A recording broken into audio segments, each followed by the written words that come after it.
Good morning, everybody. Welcome back to our channel. So today we're going to continue with our SpongeBob Bikini Bottom Bounty series. This one is titled number 11, Stop the Presses. Let's check it out. Stop the Presses is written by Stephen Banks and illustrated by DePorter. SpongeBob ran out of his house. "Patrick," he called out, "we're going to do the greatest thing we have ever done."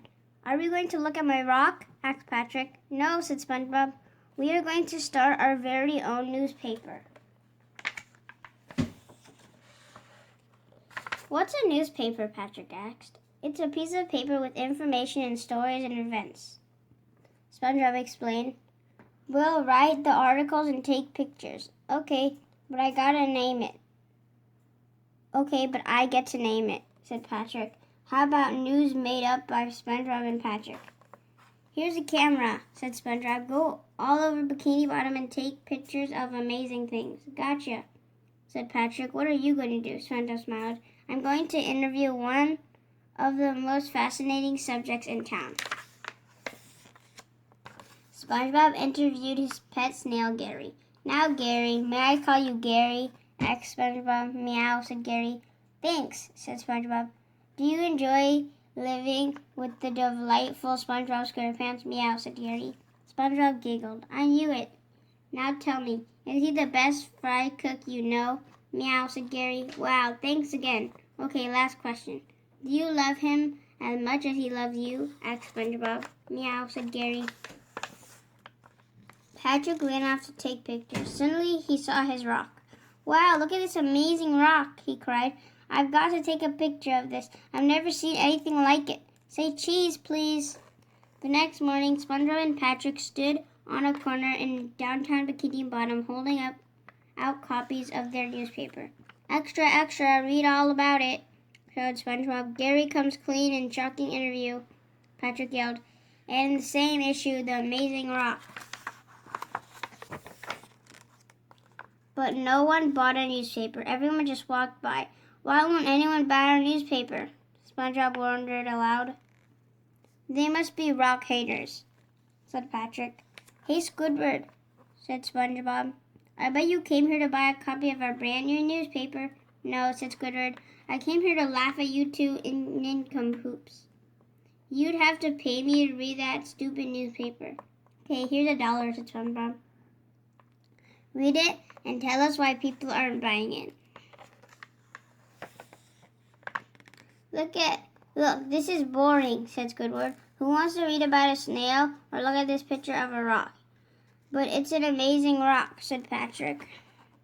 Squidward shook his head. "People want to read juicy gossip and see embarrassing photos." "Of rocks?" asked Patrick. "Stop talking about rocks," yelled Squidward. Patrick whispered to SpongeBob. "He must be a rock hater too." "Squidward is right," said SpongeBob. "We've got to get the dirt on everyone." "Okay, here's my shovel," said Patrick. "No, not that kind of dirt, Patrick," said SpongeBob. "We've got to find out everyone's deep, dark secrets." Later that night, SpongeBob and Patrick went to Mr. Krabs' house and peeked in the window. Mr. Krab was putting dollar bills in little beds and kissing them good night. "Sleep tight, my little loves."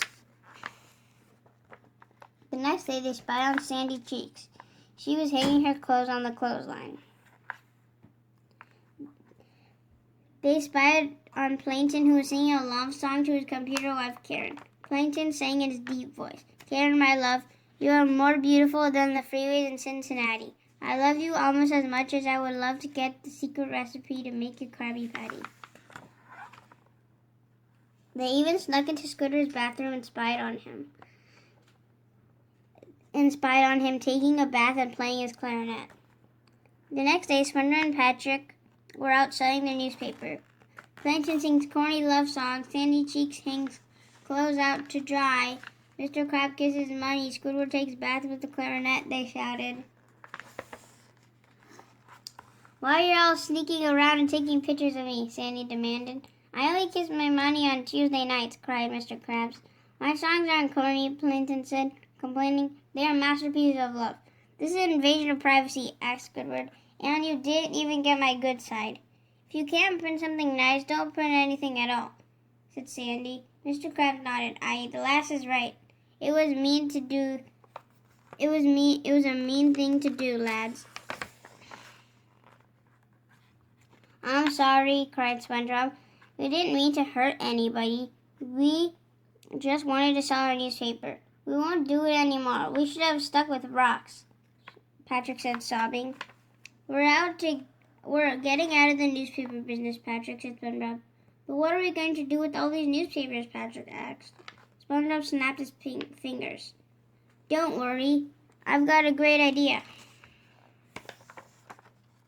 Paper hats here, shouted SpongeBob. Come get your paper hats. Hats for sale, yelled Patrick. Perfect for wearing while looking at rocks, SpongeBob laughed. Patrick, I think this is the beginning of a very successful business. Awesome. Thank you for spending your time with us reading Stop the Presses. This was number 11 in the Bikini Bottom Bounty series. Stay tuned for the finale of the series, number 12, coming soon. Hope everybody stays happy and healthy. Take care. Bye. Bye.